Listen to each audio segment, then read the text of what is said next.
Hi, it's Gary Jublin. This podcast was made possible by subscribers of True Crime Australia. For early access to every podcast episode and subscriber-only content like videos of my interviews, please visit truecrimeaustralia.com.au. Click the subscribe button at the top right-hand corner and follow the prompts.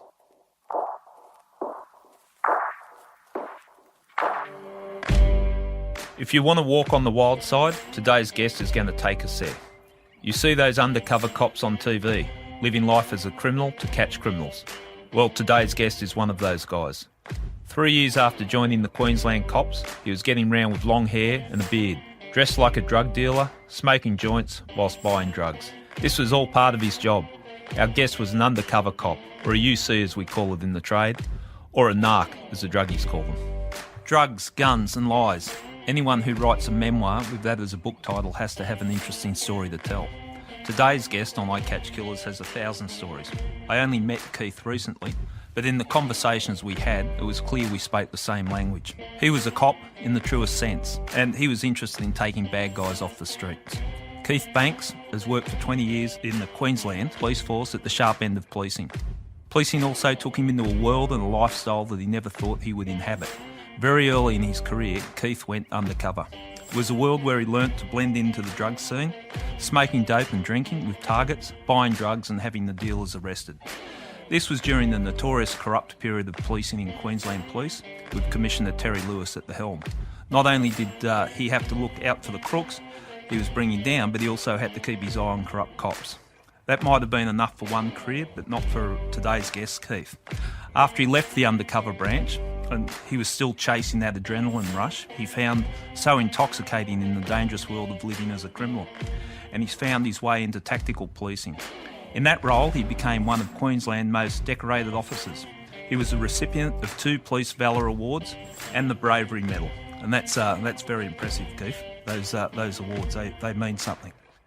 One of the awards was earned in a gun battle in which a good friend and colleague of Keith's, Peter Kidd, was shot and killed before Keith and another member of the assault team brought down the notorious escaped prisoner Paul Malloy in a hail of bullets. Keith has an amazing story to tell, and we're fortunate to have him here today on I Catch Killers.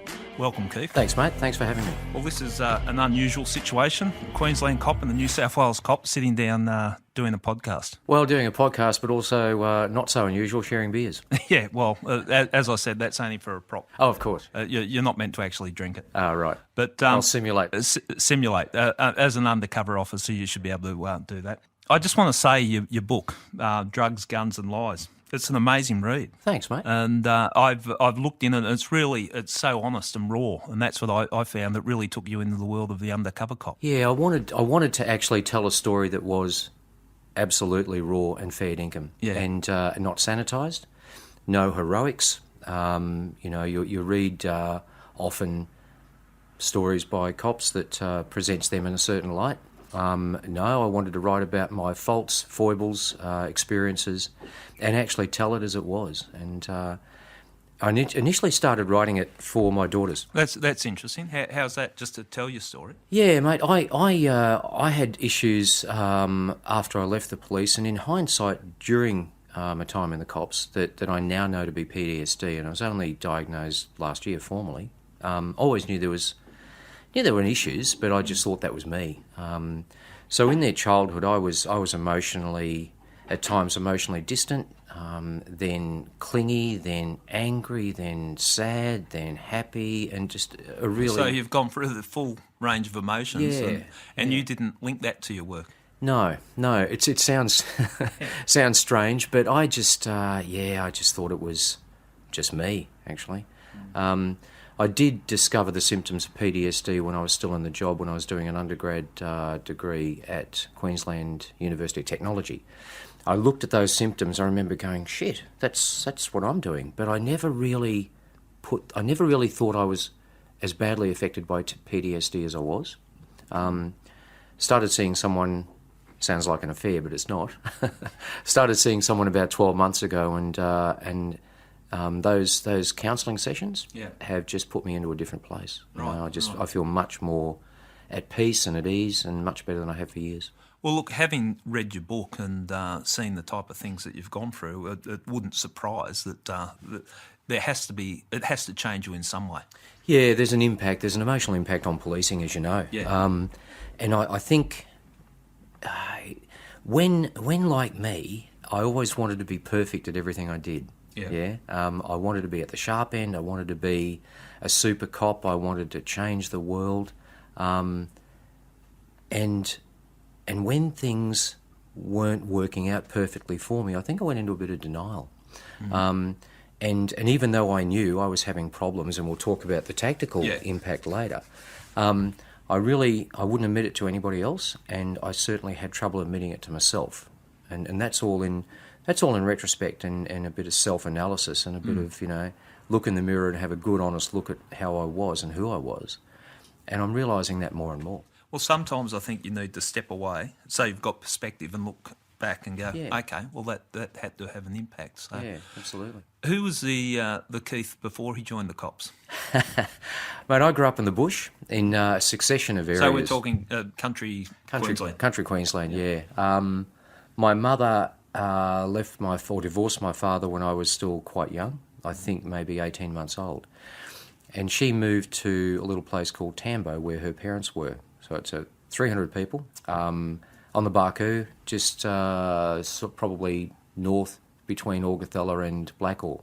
Okay. And all of these towns, as I'm speaking with you, I see nothing registering. Well, that glazed look. That's see, right. That's a perception or the skills that you take away from being an undercover officer. I was waiting for you. You mentioned a couple of towns, and not one of them resonated. Start me off in Brisbane. So left home the year I turned. Well, I was 16.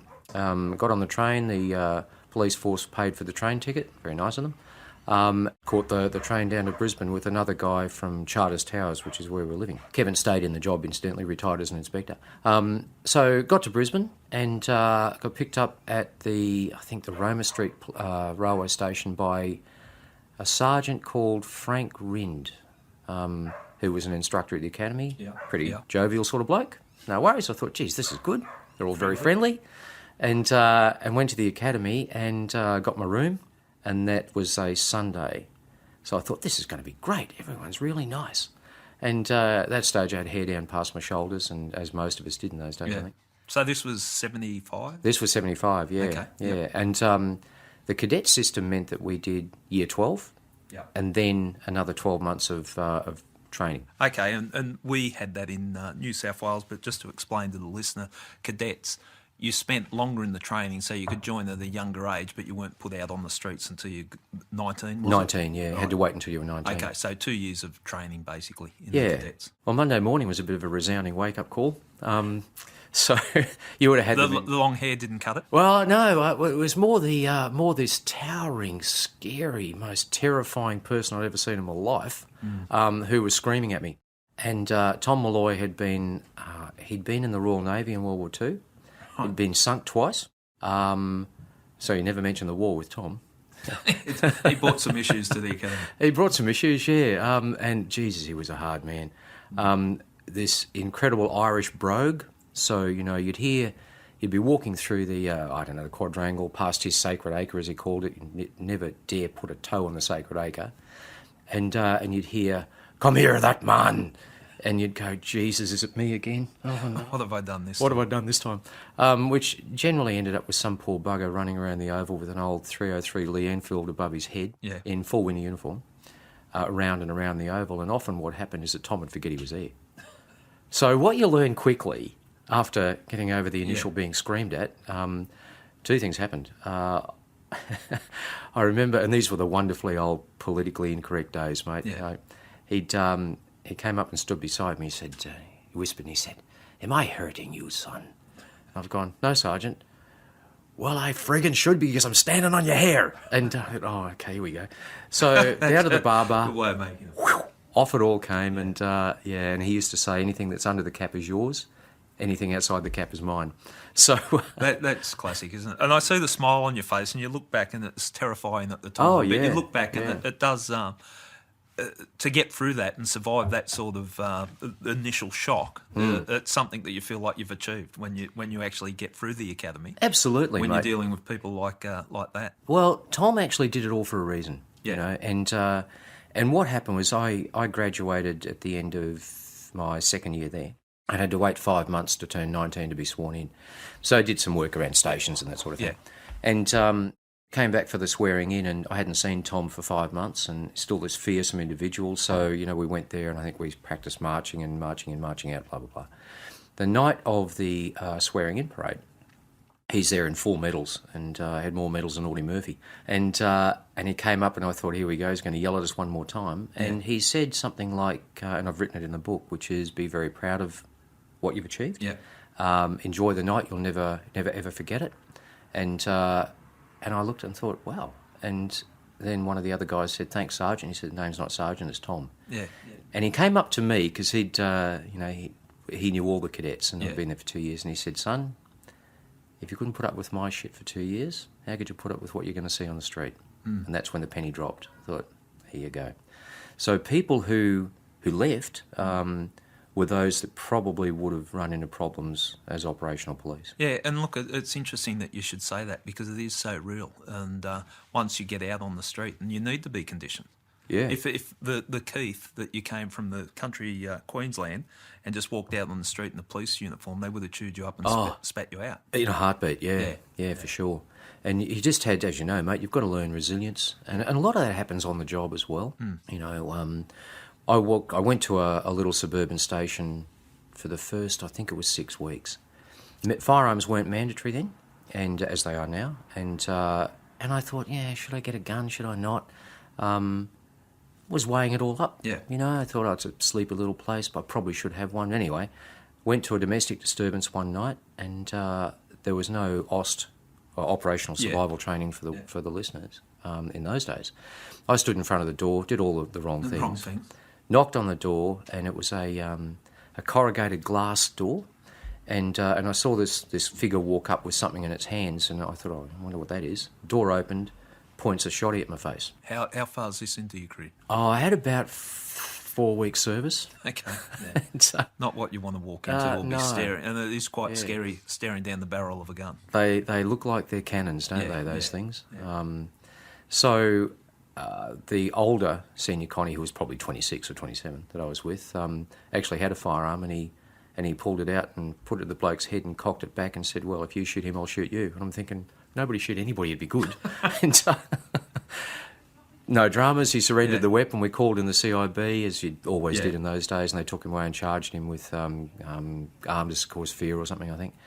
And the very next morning I came back to work. Did you think that was the time you've decided? Absolutely. Came into work, got the old Olivetti typewriter out with the original in 6 pages and carbon and so on. I want one of those. Application for a firearm, and I never went anywhere without one again. Yeah. It makes sense, and it brings home the reality of it. Yeah. And the type of situation you can be confronted with as a police officer when you least expect it. And as you said, you turned up, you're raw, you're naive, you're standing in the front of the door and had no idea what was behind that door. Had no idea what was going on in life, generally. Yeah, well, to come across an incident like that and get through it, I think because the more experience you get as a police officer, the better police officer, if you learn from those experiences, you become. So something like that, I bet you never made rookie mistakes like that again Never. in your career. No, I always treated everything with the utmost, every situation with the utmost respect, as in risk, So remember the 80s, there were bank robberies, almost 2 bank robberies a day almost. And every time we'd go to an alarm, so later when I was in mobile patrols, you'd get a bank alarm, and I'd see other police would just pull up out the front and go, it's a false alarm again. I never ever did that. Always checked it out, stopped, looked for any activity, and then went inside. Yeah. Because I never wanted to be in that situation again. No, it's so important, and expect the worst, and then you can deal with it from there. It's Absolutely, when you go in underprepared that problems come. So how long did you spend in uniform? All up, just shy of 3 years.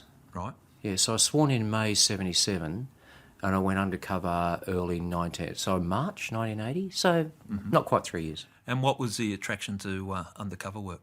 It was the rush. It was probably a couple of things. I was this idealistic young kid, and as quaint as it sounds, I'd read Frank Serpico's book. Serpico was an undercover cop in New York City. I read that book. Fascinating book. Yeah, inspirational for me. So I wanted to do something in the drug world as far as changing it, I guess. And one night where I didn't know undercovers existed. So one night we're on patrol and there's a shots fired call in the city. So my mate and I have, put the old single blue light on and off we go. And got there, and there were a couple of cars. One had obviously crashed into the other one. A couple of guys sitting on the ground handcuffed, and some other scruffy-looking blokes all around it.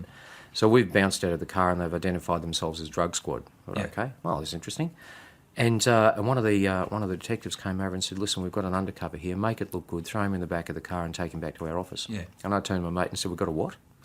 and that's when I realised we had undercover cops. And I saw this bloke with, I can still see it in my mind's eye, wavy shoulder-length hair, an old T-shirt, battered jeans, and just a 5-day growth and just looked like someone I'd turn over. Got him in the back of the car, and that's when he said, "G'day, Banksy, how you going?" I thought, what the? And it was a cadet who'd been a year below me in the academy. How quickly they change. Yeah. It's interesting, isn't it? Because you made me reflect on my early years in policing, and I didn't really think a lot about undercover police officers. And I came across one similar type situation. It was a bikie job, and then we were given the briefing that we've got a UC in there or whatever, and I'm thinking, wow, is this that's another side of policing. But to make that choice, because I think when you join the police, and this is where I think it's interesting where you've gone from policing uniform to undercover, because when you become a police officer, and one thing, you join the job, you become Keith, the policeman. Yeah. So when you're introduced to the party or whatever, that's the cop, and you become the cop. Going to the UCs, as we'll call it, undercover, you're losing that identity. Absolutely. How did that play over your mind? I think in hindsight, mate, because I'd grown up in some pretty challenging environments. My stepfather wasn't a very pleasant human being. So I'd been in that almost walking on eggshells environment with him. Right. Then the academy, walking on eggshells environment with the directing staff and Tom. I've clearly given this a lot of thought.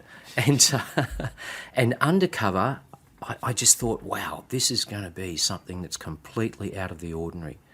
And whether I was trying to prove to myself that I wasn't the shy, frightened little kid that I'd been, or it was, Night on a White Charger changed the world heroin situation, or a combination of both.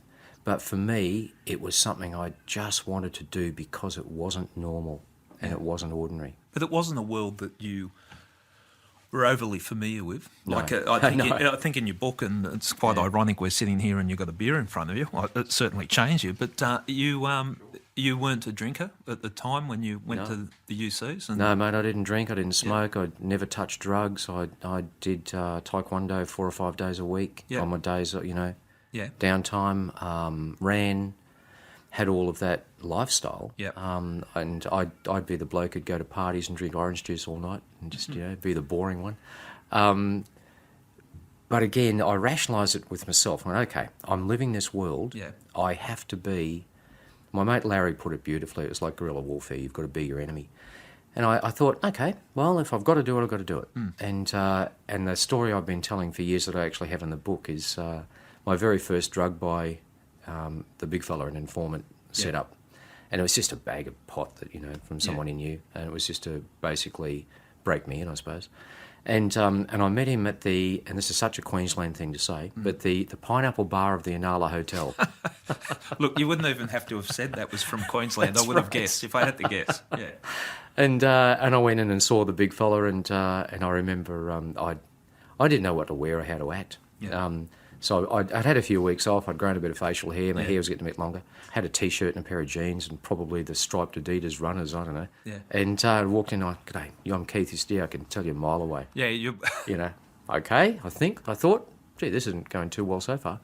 And the beginning of the end, for me, was he turned to the barman and said, we'll have 2 pots of beer. And I said, I don't drink. And he said, you effing do now. And I think I had 2 pots and I was hammered. Yeah. So, which it's a skill that you need to be able to have a drink if you're going as a UC. Right. Yeah. But it's funny you're talking about how you dress yourself up and that. And I see some plain clothes squads that we have in New South Wales, not so much now, but where it was younger people trying to be detectives and they'd have a sergeant that would be running the squad. So they weren't detectives, they weren't working in uniform. And I'd call them 21 Jump Street because you'd have an old sergeant and he thought he could blend into the group by putting his baseball cap on back to front. Yeah, gotcha. And it stood out of wearing surf gear and clearly he's never been to the beach. Yeah. And Iron stuff. jeans. Yeah, yeah, with the crease down it. But so you made those rookie mistakes first Yeah, up? I got you. Yeah. And mate, it was there was no training course for UCs then. We just learned on the run. Yeah, and see, that's so scary. And, well, there's a bit of freedom that comes with it, but it's so scary in that I know the protocols in place now and have handlers and people look after you, but reading your book and talking to you, you were just thrown in with the wolves. Yeah, that was it, sink or swim. Yeah. And you just, I looked at the older undercovers, and when I say older undercovers, there's only 5 of us at any one time. Small group. Yeah, for the entire state. But you talk to a dealer, they tell you there's narcs everywhere. Yeah. Which wasn't a bad psychological thing either. But I looked at the older guys and I tried to learn from them and tried to, as I've said in the book, Pete was my first training. Wasn't even training. He was the first bloke I was paired with on a job. Yeah. And he had an air of quiet menace about him. And I remember we went out. I think we went out to have a steak sandwich somewhere in maybe a Sizzlers in those days. I mean, I was a nice bloke. I was a nice, polite, nice guy. And Pete got his food and he sat down. He put his feet on the table, and I looked at him. He said, "We're living with them. We're buying from them. We've got to be them." So that's I went, wow. Okay. That's subtle, but you're quite right. Like as a cop, we abide by the laws and all that. But if you want to hang with the gangsters, you got to act like a gangster, and that's like the type of fuck you attitude. Yeah. I've got my feet on the table. What are you going to do about Absolutely. it? Yeah. And then I'd go to pubs with him, and it'd be, what are you fucking looking at? Yeah. Yeah. And I'd be thinking, hang on, if we get into a brawl, I can use reasonable force to overcome. No, I'm in the pub with a pool cue in my hand. Yeah. Okay. And that's something that I look back on, and it absolutely changed me. It toughened me up for sure. As I finished Undercover 2 years later, and I came out, it's like that Copperhead Road song, with a brand new plan. I had, I just had a completely different attitude towards policing, and a lot of it was not black and white anymore. It was more sepia. It was more grey. It's interesting you're saying this in the book, and the extract from the book where you talk about that. One thing working undercover taught you that in every criminal there's some goodness, and in every cop there's some badness. That type of yin-yang side of it. And it opened your eyes to that, working undercover? Yeah, it did, mate, it did. Some of the dealers, some of them were scumbags, without doubt. But some of them were family men. They actually loved their kids. They were faithful to their wives. And you look at that and you go, that's not a behaviour I see in every cop. Yeah. That's interesting, isn't it? When you're talking the moral compass or whatever, that there's some values that the crooks hold that maybe the police didn't hold. Yeah, absolutely. Yeah. And you just, every undercover I've spoken to has said the same thing, and that is that you go in with the intention of betraying someone, and that's tough to work out when you're a kid, and so 21, 22 and 23 when I was doing this stuff. And so you are a kid, aren't you? Yeah, I was a kid. Yeah. The male brain doesn't mature till it's 26, and some of the friends would say that not at all. Not really. at all. So, it's quite a challenging thing to know that you are befriending someone and pretending to like them with the intention of betraying them. Then you find commonalities with people, bad upbringings, whatever, or a sense of humour.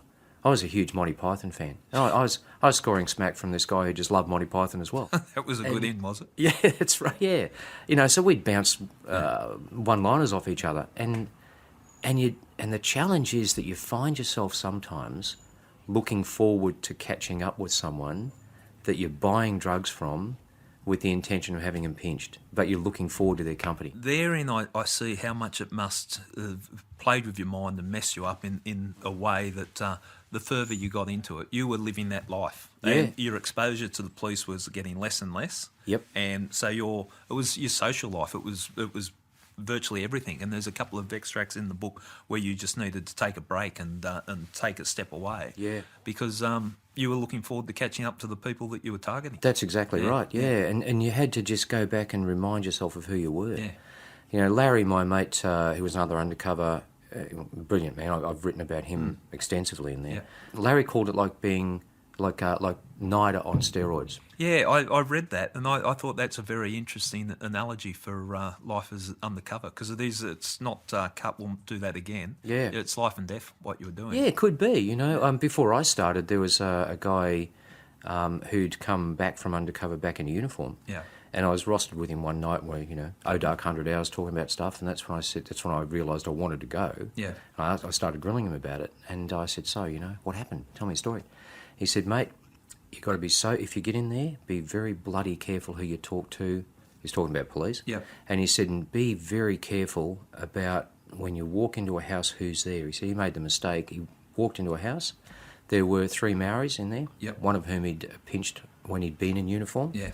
recognised him, and they gave him a belting. Yeah. He said the only thing that saved him was he had his little 25 calibre pistol in his jeans pocket, Yeah. wrapped up in a hanky, and he was able to get it out and let a round go and Yeah. hit one of these guys through the hand. Yeah. And then they withdrew, and he literally bolted out of the house and straight to hospital. He had a fractured jaw and broken ribs and so on. Because unlike the movies, there was no backup. You could have been anywhere. And that's, I don't think the public can fully appreciate how risky it is going into that environment. And there's just someone that's got to have recognise and if they're dealing drugs, and they could be taking drugs, which no doubt that they would be. Sure. And you're not always dealing with a rational mind to start with. No, not at all. So you go in there. And speaking of rational minds, you hadn't drunk before, but you got conditioned to that. Then you're starting to smoke some dope, and I would imagine the nature of the work that you're doing, you're working long hours and in environments. Did you have to constantly check yourself and remind yourself of who you are? When you're on the drink, you're with a group of people, you're trying to fit in, you're socialising with them, you're smoking some joints with them or whatever. Did you ever just have a watershed moment where you go, oh, that's right, I'm a policeman? Yeah, often actually. You know, that's when I'd go to the toilet or something and I'd look at myself in the mirror, literally. Yeah. So half stoned, half pissed, look at myself and go, just remember who you are. So and sometimes loud. You know, I'd actually talk to myself and go, remember who you are. Okay, back into it again. And it's an impossible because you environment to can't describe. slip up. You can't. No. You forget your name, whatever your name was, or forget something, and you could end up at the wrong end of a baseball bat or a bullet. Yeah, that's exactly right. Yeah, definitely a flogging, if not worse. And back in those days, I think it was the 80s, Bjelke-Petersen's government introduced mandatory life sentence for selling anything more than 2 grams of smack. So it's high stakes, and, High stakes, yeah. what I'm taking away from that. So if someone's going to go down, well, if I'm going away for life, I've got nothing to lose. That's exactly right. That's some of the drawbacks of harsher penalties that makes the criminal more desperate. Absolutely, and that horrified us as operators. You know, we just went, shit, 2 grams is nothing. Yeah. So, and that made it even more risky. But on the other side of the coin, mate, that's where the fun was, that's where the rush was, and that is an addictive thing. The fear and the adrenaline. Yeah, it's just something that you just want to keep getting back to. And as bizarre as it sounds. I think if you're chasing that adrenaline, start off there, but then you need a little bit more and go deeper and deeper. And I get the sense in reading your book that's what you're experiencing. Yeah, like the initial buying your little bag of dope first up, that would have had the adrenaline running first up for your first one. Yeah. But then that was nothing. That was just part and parcel of your day. Yeah. The other thing I found interesting that the place that you were set up to, where you had people coming round to your house, you were actually living in places set up for your cover. Well, we did it ourselves. Yeah. So there was we had to invent our own backstories. Yep. We had to invent our own identities. So we'd actually, back in those days, there was no 100 points of ID. So, and the driver's licences in Queensland were all paper with no photographic stuff on them. So the druggies had a a sheaf, I suppose, or whatever of blank driver's licences. So you just get, again, the old Olivetti and get it out there and type it up, Become who you want. scruff it up on the floor a bit, throw it in a microwave is actually interesting for a few seconds because it ages the paper. Yeah. And I would have had at least 4 different identities with cheap little wallets that I'd buy. And so I'd use a driver's licence to go to a library, get a library card. I could open a bank account just with a driver's licence. So I'd have all of this stuff for each identity in its own little place in my unit. So when I went away on jobs, and we often went away by ourselves, I'd rent a flat or I'd rent somewhere. So And it was basically if there was a drug the problem in one particular town, they'd send you to that town and basically go out, get some buys, gather the evidence, and off you go.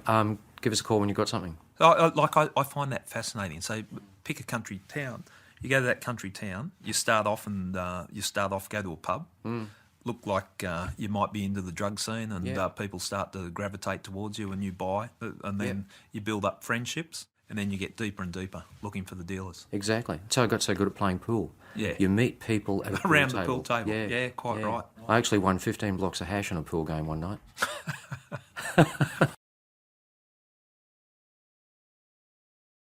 You touched on it before, how you saw some goodness in people, even if they were drug dealers and that. Yeah. Did that play on your mind, like when you became friendly with a person? If you're hanging out with a person, and you're hanging out for all intents and purposes, it is as a friendship. That's so you're right. building a relationship with the person, Yep. knowing that relationship is going to end when you pull the trigger on it and the game's up. Yeah. How Absolutely. did you deal with that personally? Now it does mess with you. Yeah, you know, I would imagine it would. And it makes you question your values. None of us admitted it though. This is all in retrospect and in hindsight. Yeah. We'd never talked to each other about that. We'd talk to each other about, and this is the undercovers I mean, we'd talk to each other about jobs we'd done and little tricks we'd used. But that subject was, even though it was there, we never really admitted it, because if you admitted it, that might be admitting that you as a copper actually quite like some people. Right. But yeah, it was pretty confronting. Because there's references in your book about people that you were hoping wouldn't buy off you or sell to you because you didn't want to absolutely. catch them out and have to report them as well. Yeah, there's a good story around that, mate. There was one bloke at the coast that I've written about when I was buying a lot of heroin, and the purity of the smack was, I think one of the tests was 82% pure, which means it was pretty Really close good. to the imported. Yeah. But on the fringes, there was this guy I met. I just really clicked with him. It's just about my age, good bloke, fun to have a drink with, and he was selling some sticks, some Thai sticks of dope. Yep. And that was everywhere. Yeah. And he'd offered to sell me a couple of sticks, and I always kept making excuses, totally against the rules. I should have been buying drugs at every opportunity, but I didn't want him pinched because I quite liked him. And then he kept upping the ante because I was portraying this heroin dealer from Brisbane, and I was all over the coast. That was your cover story. That was yeah. Didn't use. I was in it for the dollars, and that's what I was doing. I was buying batches, taking it back to Brisbane, moving it through my network, and then coming back to the coast to score. And I think he was trying to look after me, actually.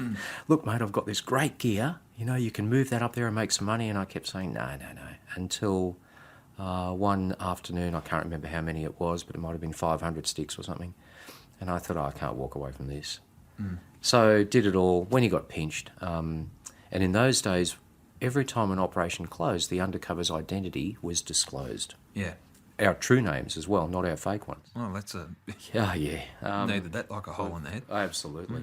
So what would happen, for instance, if I'd bought from you, so I'd bought, I don't know, 5 times from you, you'd be in the office and the detective would be the old Olivetti, and I keep saying the Olivetti because they were the days of typing, long before tapes, and they'd say, okay, you're going to be interviewed over 5 sales of heroin to an undercover agent.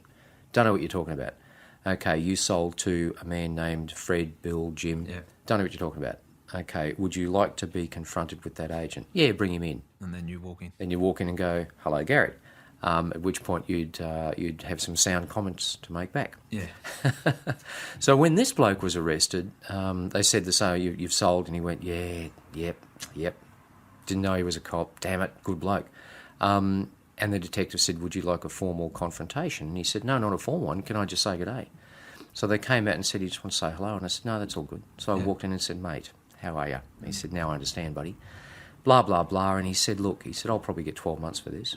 He's quite a realist. He said, "How can I contact you after I get out? I wouldn't mind saying good day."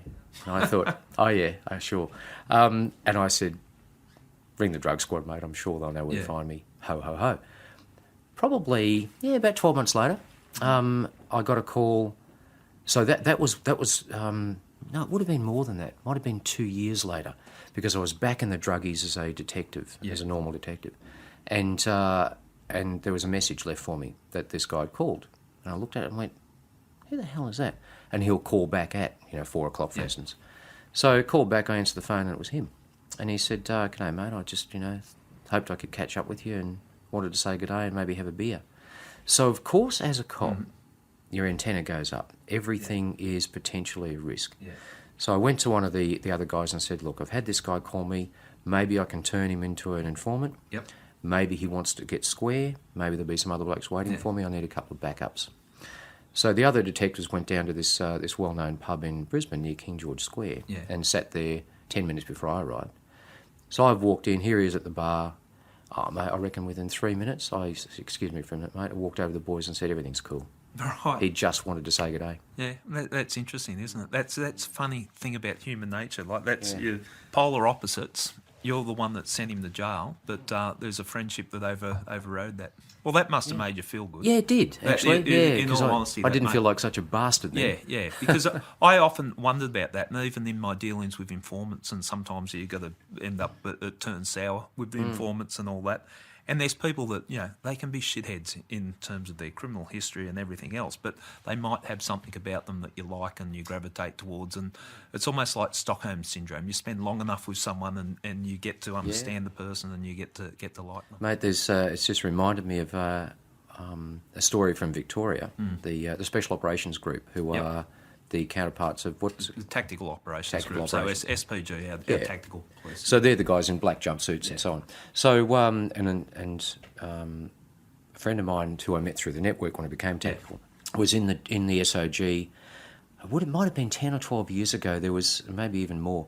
There was an attempted armed hold-up at Melbourne Airport by some very violent crooks, and the soggies were there. The back of the van opened and these angry blokes in black got out and jumped out, and the offenders pointed weapons at them, which didn't end well for the offenders. One of the guys was shot and wounded by a friend of mine. Yep. Recovered from his injuries, got charged, went to jail.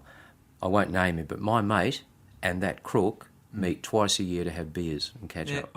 I like that. I like that. No animosity. Yeah. They just laugh about it and have a beer. I've sent people away, and they're normally the old style crooks. Yeah. But got Christmas cards, like legitimate Christmas cards.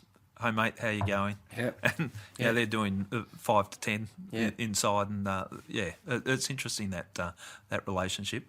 But speaking of interesting relationships too, I saw one of your colleagues gave you advice: never sleep with a woman. Not never sleep with a woman, obviously. I was going to say, that's a bit harsh. Yeah, that's a bit harsh. Live life like a monk. Don't sleep with someone that you're targeting. And he did put it in a more crass and more direct manner. Yeah. But for the nature of the work, when you're befriending people and you're mixing around as a young person, hanging around pubs, alcohol, drugs, parties, that type of thing, you must have been confronted with that type of situation. Oh, yeah, absolutely. Absolutely. I had someone who'd been buying heroin from who turned up, and I have to paint the picture, I was 22 and a half or something, who turned up and knocked on the door of my motel room one night because she knew where I was living, with 2 bottles of Cinzano, a bikini top, and a pair of very, very small cut-off jeans, and said, "Hi, just thought we'd come in and have a drink." So in that scenario... and this is where you've got to handle the moral compass. Absolutely. Well, it was more than that because I'd scored from her. She was a target. Right, okay. And even though I had the lizard brain young bloke going, hello, the other side of me knew full well that that was a risk I couldn't take. So I had to come up with some crap excuse to get her out of the room, out of the motel and into a pub, right? And she was pretty insistent. And I eventually talked her into going to a pub. and she got picked up by some other bloke there. Because when my mate had given me that advice, what he hadn't told me was, and that was, I think, my first or second day undercover, when Ando said, this is what you don't do, what he hadn't told me was the very next day, the front page of the Brisbane paper was undercover agent has sex with target. It's hard to come back from that one, isn't it? Yeah, that's compromising. So you're speaking from bitter experience. Yeah. Okay. All right. So, but it's you live that life, mate, and it's very tempting to fall right into that world because the world's not bad. You know, there's no one telling you when to take your meal break. Yeah. There's no one checking your diary every day, as you know. I look at that too, and knowing the structure that the police bring to your life and how you have to live your life as a police officer, the temptations. Then let's take all the shackles off. You're still a police officer. You get the benefits of being a police officer, but you can play in the criminal world. That there is an intoxication to the criminal world. Just that outlaw feel of I don't have to abide by the rules. Yeah. So that's something that you would have to genuinely fight against. Yeah. Well, we did go a bit crazy. Would imagine. We'd all get together. We'd be on the gas, and we'd just go. We sort of broke a lot of rules. Yeah. I think drink driving was a national sport in those days, and and long before RBT. Yeah. So there'd be 4 or 5. Well, that was society's rules too. Yeah. The police were a little bit slower following it, but Yeah. it was society's rules that it was a sport. Like you drink drive and yeah, that's right. So we did it all the time. Yeah. And then you were storing the drugs at your place. Yeah. So what you'd do is you'd have to find somewhere secure to store all the exhibits. It was okay when I was on the coast because I'd take a couple of trips back to the office and hand them over to the exhibit officer. Back at the headquarters in Brisbane. Yeah. Or I'd have someone come down from Brisbane to meet me. Yeah. But when you're in Mount Isa, Cairns, Gladstone, Townsville, it's really a matter of going, shit, where am I going to put all this stuff? And then, okay, I now need to get a plane back to take all the exhibits back to Brisbane. So you'd have to come up with an excuse why you were leaving. Yep. Mine was always, I've got a lot of gear, I'm going to jump on a plane and go and move it through my network. So when you say an excuse to your newfound friends, the drug dealers. Yeah, that's right. Yeah. Because drug dealers have a good radar as well. They have crooks, as you know, have a sixth sense of stuff. You've got to be careful about how you do things because even if they don't know why, they'll pick up something's not quite kosher. I think that's such an important thing that sometimes people don't give them the respect they deserve in how clever they can be. They might not have a formal education, but they've got that rat cunning that comes from surviving on the streets. And, so they could smell you if you were nervous. Yeah, absolutely. And that type of situation. So you'd have to be on your game the whole time. Yeah, you did. Yeah. It's like if you would have run surveillance operations on crooks, and how many times have you had a team sitting off a place, and for some reason the crook drives into the street, and none of the guys are blown, but he or she will stop and just it's almost like their little rat whiskers are testing the air, and suddenly for some reason they leave. Yeah. Why? They just have a sense of it. Yeah. Mad Dog Cox was a classic. Yeah, well, he was when he was on the run, he was a classic in terms of knowing when to just pack up and get out of there. Yeah, that's why he was so successful. Yeah. Why he was on the run. With the drugs and the whole lifestyle thing, did you ever think that you would come back to did you think you could find your way back to being a policeman? You are a policeman as a UC, but did you think you could find your way back to the structure of a life of a normal job in the police? To resurface. Yeah, so deep cover to resurface, which I think is a great description of it, back into the normal world. I probably had enough by the time I decided to leave. And even in those days, I do a lot of introspective thinking and go, okay, mate, you've changed. Now you can pull cones with the best of them. Drink till 4 a.m. without a problem, be the last one at the bar, hold your own in a knockdown, drag 'em out, street brawl, all that stuff. But I knew that if I stayed much longer, a couple of things that would affect my career prospects, because undercovers weren't, even though we did a lot of work, we weren't really lauded for it. We weren't recognised for it.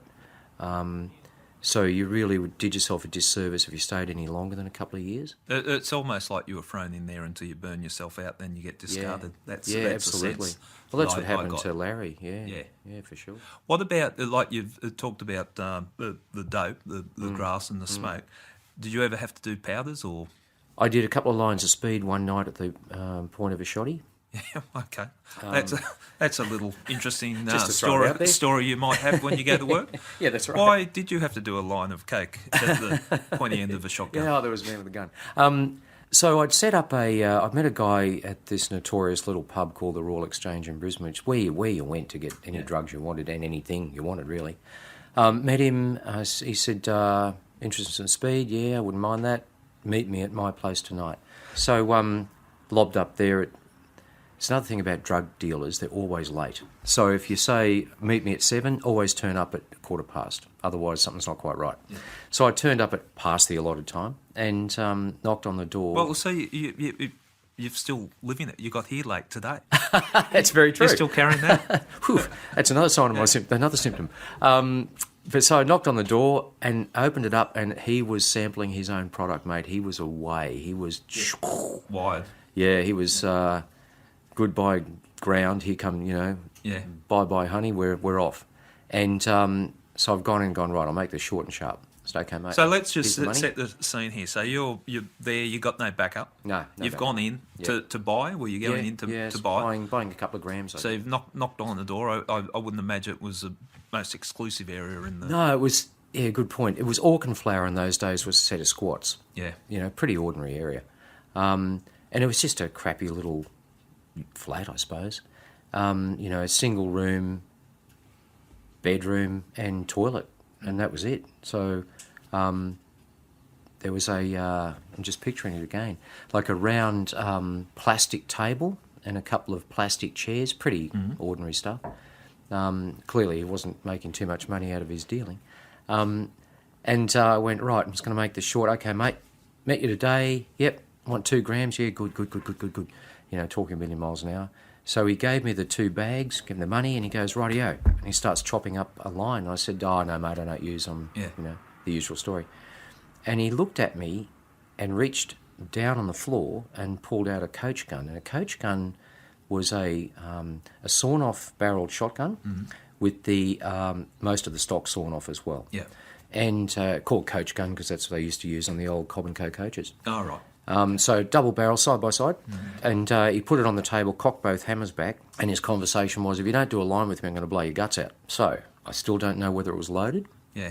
And in that moment of sheer terror, I had a flashback to the first shotty that was put in my face, and I remember thinking, oh, here we go again. And no gun, no backup, no nothing, and he was off his nut. And all I did was I looked at him and said, okay, mate, where's the straw? Yeah. That's the way. So we did 2 lines. I did 2 lines of speed with him. God knows what was on that table. And then I'm off, bang, and he was happy because he'd had someone to do a line with rather than sit there and do it by himself. So I think it was more the testing you out. You just... Well, yeah, it's just social, I reckon. Not to scope out what I was How did you feel then? You're wired up, you got speed, you've been smoking, drinking. Yeah, I'd never had speed in my life, and I got in my car and drove back. Now from Auchenflower to Greenslopes, where I was living, would have been maybe a 15-minute drive. But I went down through roundabouts a couple of times just to cleanse myself. I always drove like that, and got home, and I was at a million miles an hour. My flatmate... And when you say to cleanse yourself, just but so people can't follow you? Or anti-surveillance. Okay. Yeah, I was always quite paranoid, and understandably, about being followed back to where I was living, because I was actually living at my home. Yep. So we didn't have a safe house in those days. And I was sharing with a uniform copper who later became an undercover, and he was out at work. So I got home, my pulse rate would have been 4,000 an hour. I had adrenaline and speed. Adrenaline, speed. Going, wow, I'd put drugs into my body that, I was not happy. I didn't mind smoking a joint, but speed was a different thing. Where's it being cooked on? Yeah, and in those days, there was an FM radio station that had just started, so I had some music, but then that faltered out after a period of time. Television stopped at midnight. Yeah. So here I was, speeding to the eyeballs, in a flat, not brave enough to go outside because I had no idea what I'd get up to or, what had happened.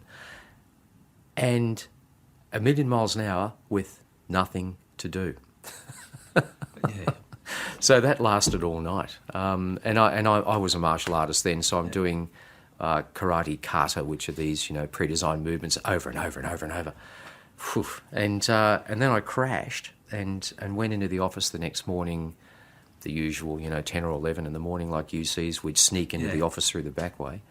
So occupational health and safety wasn't a really big thing in those days? No, it wasn't a great concern. Yeah. And I must have looked like a bag of shit. Yeah. And came in and said to my handler, for want of a better term, the guy who was running the operation, scored 2 grams of speed last night, and he's got a shotty and he made me do speed. And all he went was, he's got a gun. Okay, I'll put that on the running sheet. Not, are you okay? It's like looking back now, and I think we're judging at today's standards, but it's almost you look back and go, how did that happen, or how did you survive? Because it really is sink or swim in those environments. Yeah. Like, God knows where you would have headed, or what potential direction you could head after being exposed to that. Yeah, a couple of my mates went bad, and... just couldn't make the adjustment, or just couldn't drag themselves out of that lifestyle. Well, one became addicted to heroin within 12 months of starting. Yeah. And Harry's turned his life around now, thank God. But he developed a bad habit, not that there's ever a good one.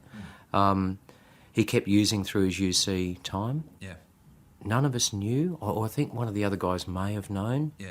I always thought when he came back from a job up in Cairns that he just wasn't the same again. Turned out he'd started using up there because he had to. Yeah. And then just continued. And it later became apparent a couple of detectives were supplying him with heroin because having an undercover agent who uses was gold to them, because they could put him into various areas that no one else could get into and care about his welfare. Yeah. Eventually, I think after about 2 years, he went back to uniform, to a pretty boring job as a court orderly, which is one of the, the low jobs that you do as a uniform bloke, I suppose. Still using. And he was boarded out quietly, medically unfit, within 4 years or so of joining. So they paid him out, and it was only about 120 grand. He put it all up his arm and started doing stick-ups, because the only way that he could feed his addiction was to do stick-ups.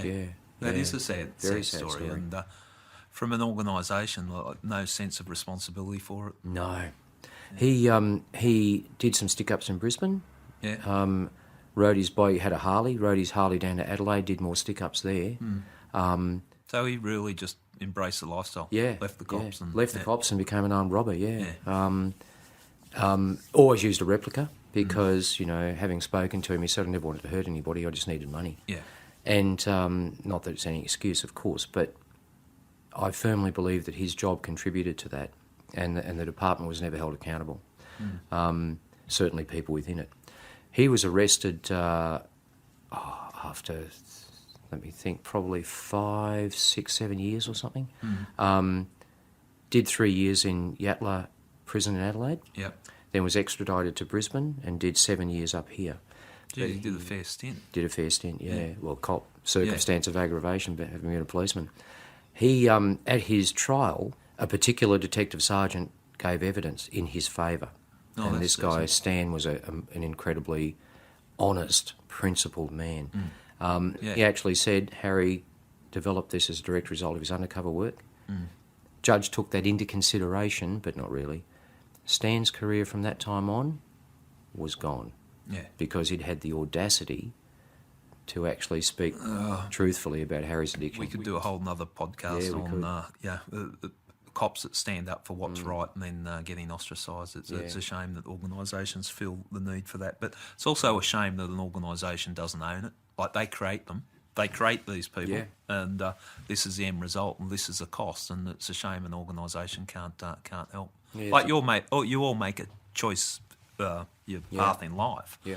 But the stories that you're telling me, that what you were thrown into very early, anyone could go off the rails in that environment. Yeah, for sure. And that deluded sense of entitlement you have with a badge in your back pocket too. Mix that with drugs and everything else, and no restrictions. It's a recipe for disaster. As I said to someone a little while ago, you could, as 22-year-old kids, we get on the gas, smoke dope, access to guns, shitload of cash, no supervision. Well, what could go wrong with that? Yeah, I can't see a problem happening there. There's another incident in the book that you talk about, and I think it's quite funny because, well, not funny, but you become friendly with the cop. But you were pulled over one time, and I forget the circumstances or that, but you were pulled over by police, and they gave you a flogging. Yeah, I was actually raided. It was, I think it was my second job ever. So my first job out of Brisbane, and went to Townsville. And in those days, we used our own private cars and claimed mileage. Yep. So I drove up, and this time I had a colleague with me, an undercover colleague, John, who'd been there for 3 or maybe 4 years, and he was right at the end. He was a burned out dude. Yeah. And so we drove it to Townsville, and by that time I looked like, poor mate, I looked like something that walked off the set of Woodstock. You've embraced I'd embraced it, all right. Maybe you should have gone tonight. Big black beard, long hair, the whole thing. And the further north you got, having been from North Queensland, the more redneck it became. Yeah. So, and I was quite getting off on that, because you'd stop at a roadhouse and people would be looking at you, who are those grubs? Yeah. Knowing who we are. Yeah. But they think, well, that's okay. That was part of the rush. So anyway, got to Townsville, and just outside my car blew a shock absorber. Yeah. Let me get this right. In the boot of the car, we had a shotty. I had a 357 Magnum. I carried a 25 Browning. I had a 38. This is between us. And a few boxes of ammo. And a 223 rifle. Because firearms were so easy to get in those days. You could literally go to a Kmart and buy a Mini 14 Ruger 223. Yeah. No questions asked. No ID required. So guns everywhere. So again, working by yourself, I always thought it's always better to be over-prepared than under-prepared. So, we had access to guns. Yeah. So anyway, had to put the car in to get the shocky fixed. So we'd already booked an apartment in West Townsville, which wasn't a bad sort of place. And it was near a target that John knew of. Yeah. Went to there, limped our way there, unloaded everything out of the boot, or so I thought, and then took it down to the local garage to get the shock absorber fixed. Yeah. And I remember the look on this bloke's face when he said, come back, I'll give you a call or something. And it was like, you grub. Yeah. Anyway, it turned out that he was actually quite friendly with the local CIB. When he went through the car to repair the shocky, or when he was repairing the shock absorber, he went through the boot and he found a box of 38 ammo that I'd forgotten that I had in there. So he rang the CIB and he said, there's a couple of heavies in town, looks like I've got guns, there's, revolver ammunition, blah, blah, blah. So, of course, they've called in the whole gang. And I went back to pick the car up that afternoon, and that's when he had the look on his face, which was... I thought, something's going on. No, it can't be anything. Yeah. Because I'd given him the address. Drove back, lo and behold, I was out on the balcony having a beer, my undercover colleagues inside, and I remember seeing 3 police cars, all plainclothes cars, turn up, and I said, hey, Johnny, there's the cops are here, the CIB. He goes, oh, really? I said, yeah. Shit, mate, it must be serious. They've got guns in their hands. Fuck, they're coming up here. And suddenly there's pounding on the door, and I've gone, oh, no. And opened up the door, and this bloke came straight at me, put his hand around my throat, and put his 38 in my mouth. Yeah. And I've said in the book, and the thing that I remember thinking was, I hope his weapon handling skills are up to scratch, because he's got his finger on the trigger. Then he had a conversation with me, which was along the lines of, okay, you grub, where are the car keys? And I'm going, took his gun out of my mouth, and I said, oh, look, I've got the keys, it's my car. Put his weapon back in his holster, and then proceeded to give me a touch-up, probably because he thought I deserved one. And in hindsight, in his perspective, I was some armed crook, potentially. Right, and taking him down to the car, and I said, well, before you do, there's a shotgun and a couple of things in the back. Is that right? And another belting. And then that's when my colleague jumped in and said, that's it, that's enough, we're drug squad. Yeah. So Ferret was this guy's name, and he was a Vietnam veteran, very, very experienced infantry man in Vietnam. Yeah. He's told me some stories later in his life. Yeah, he saw and experienced a lot over there. But was just 100 miles an hour. And we became very good mates. And he'd tell that story often to people. He'd go, that Banksy, I was giving it to him too, and he wouldn't give up. Hey, I admire that.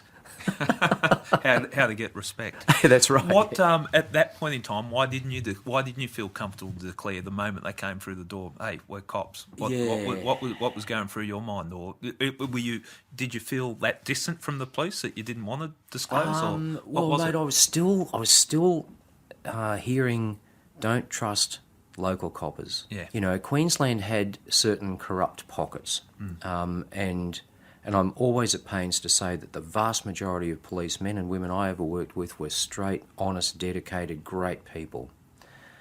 But there was a cohort of corruption, and you just didn't know who was bent and who wasn't. So it was, what's going on here? And my immediate thought was, they're going to do a raid on us looking for drugs. There's nothing in the flat as long as I don't go to the car downstairs. Right, okay. And it was just one of those... And you didn't want to put your hand up because the local cop, if there's one corrupt person there... The word gets out, yeah. Right, yeah. Okay. And this is Queensland cops, New South Wales have gone through it. I think every state's police and federal police, everyone seems to go through it.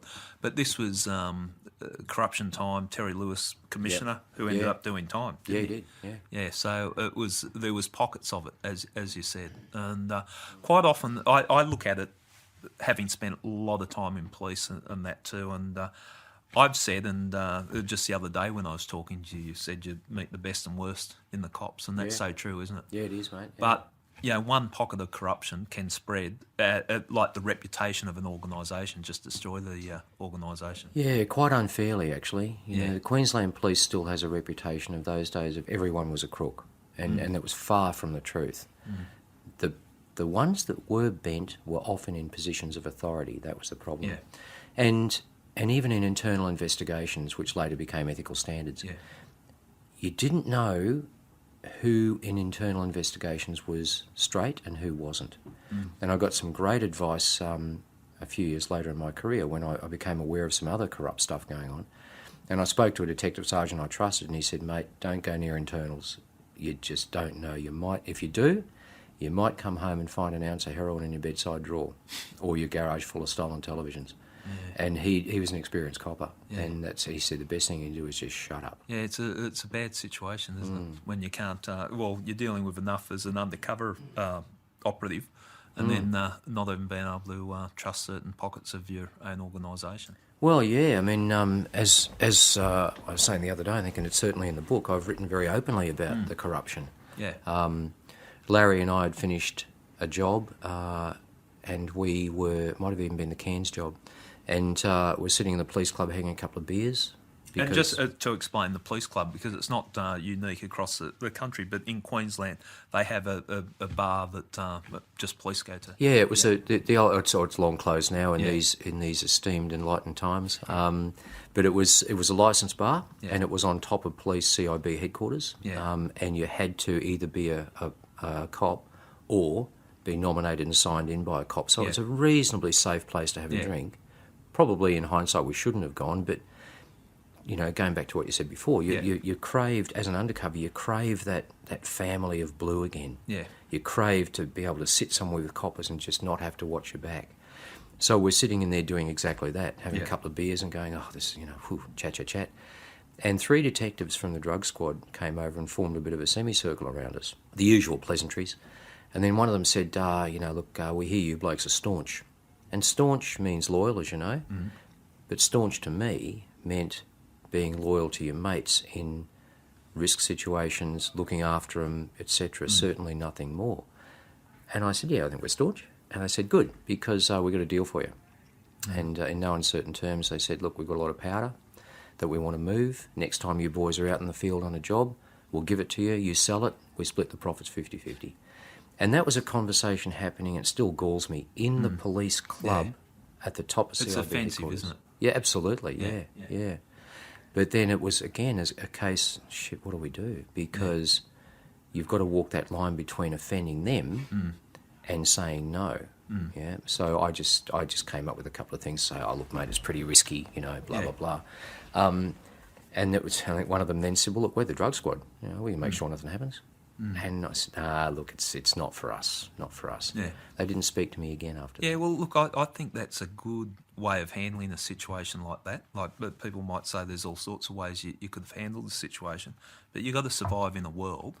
And I would be, as you were, no doubt, offended that they'd even think they could approach you that way. Absolutely, yeah. But how do you deal with it? And I think, good overcomes evil eventually, and as it has in most police organisations. But, scumbags like that think it's appropriate to offer up a deal to you like that, it's offensive, isn't it? Yeah. My first thought was I wanted to stand up and smack him right in the head. Yeah, well, I would love to do that. It's a shame that you can't do stuff like that, Yeah. deal with it straight away. Yeah. But what was the most dangerous situation you found yourself in undercover? Because you've referred to one in there that you actually got scared by it and you pulled back from it because it seemed to... that one involved a genuine 100% mafia figure. Because there have been many. So that's why I've hesitated. I thought, I was scared a lot. So this particular one, again, I was working with Larry, and I have said that we were often by ourselves, but there were jobs where you needed two of you to go along with the cover. So the cover for me was that I'd inherited money from an aunt in Sydney, and I had family in Waverley, so I could sort of talk a little bit about Sydney enough. And Larry was my minder. He was a couple of years older, and I had this money that I wanted to move because I was too lazy to do anything. Yeah. So we were introduced. So the job came up from the licensing branch. Now, the licensing branch were the Vice Squad. They were the ones that later became the target of corruption inquiries through the Fitzgerald inquiry.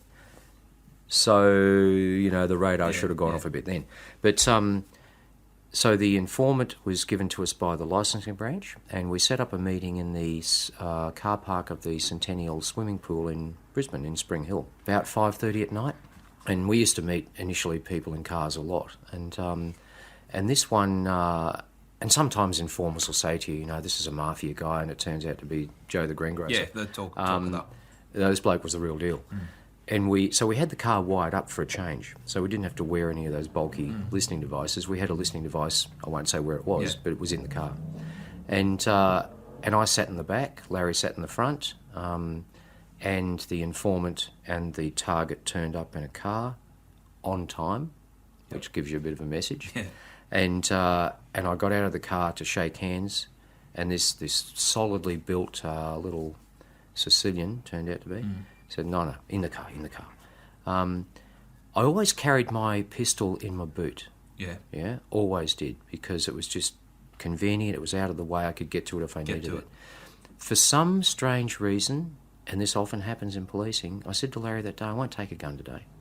And he said, well, you probably won't need it, mate. You're a sport kid, rich kid, blah, blah, blah. And I said, I just don't think I need it. Don't want to take it. No idea why.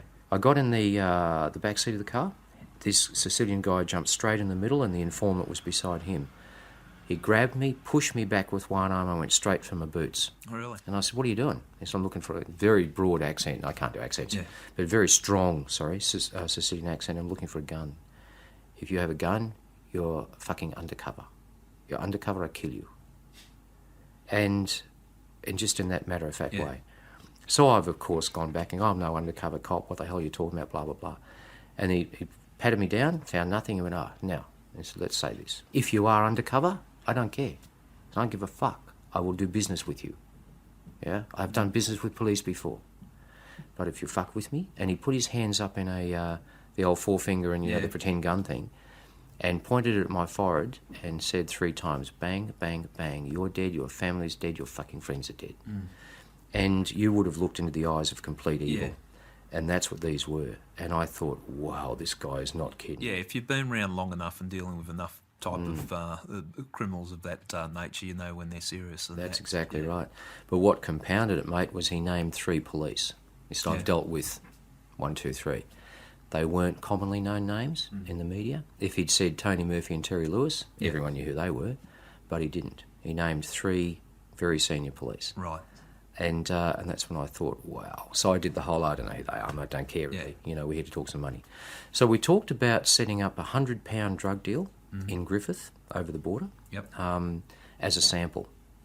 If that worked out and I made some money out of that, he said, I can bring up trucks of dope once a week. So I'm thinking, wow, this job's going to be huge.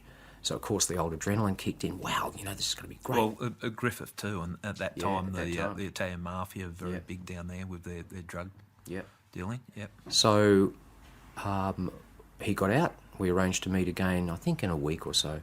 And he was going to take us down over the border to Griffith to look at the operation. Yeah. Got into the... and when that was over, one of the surveillance guys came and handed me a small tape of the interview. And the job. And he said, all he said was, you might want to hang on to this, mate. And that was it. Yeah. Because the whole thing about corruption was unspoken, but you just knew. And so I went, oh, thanks, and I put it away. And we went into the boss the day after the next day or something. And the detective inspector, who's a guy I admire massively, who's since passed away, sadly, Terry Channels, who was an honest, great copper. Yeah. He actually cared about our welfare, which is very unusual for us, and knew that we were of value. Again, very unusual. So went in a couple of days later and sat with him, and he said, okay, boys, what do you think? And I said, oh, look, boss, I think this would be a great job. And he said, yep. He said, the problem is the tape's gone upstairs.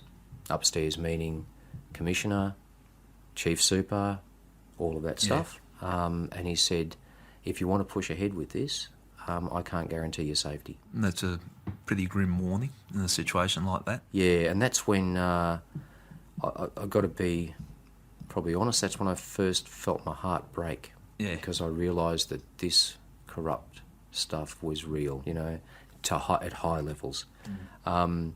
So Larry and I went out somewhere to a pub, and he often used to joke, Banksy used to have beers, but that's the first time I actually saw him drink, because I had a double scotch, boom. And we sat there and said, what are we going to do?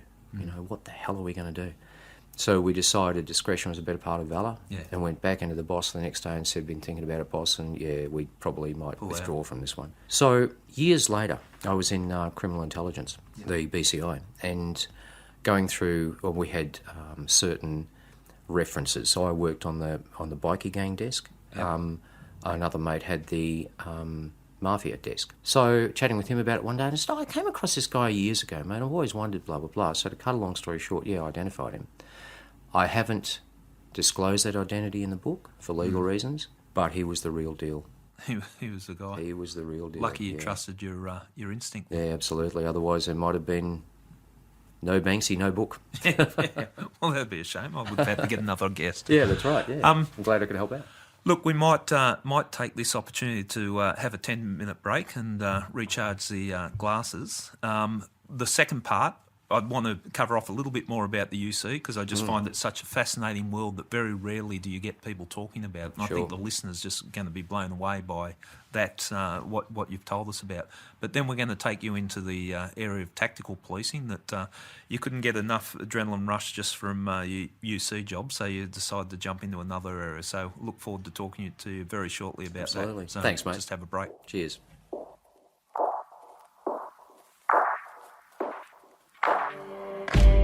Wow, what an amazing journey Keith has taken us on. That is not the life you expect when you join the cops. As if that wasn't enough excitement, in part 2 of the podcast, Keith is going to take us further into his career and talk about the life of a tactical police officer. That will include the incidents which led Keith to become one of Queensland Police Force's most highly decorated police officer. Speak soon.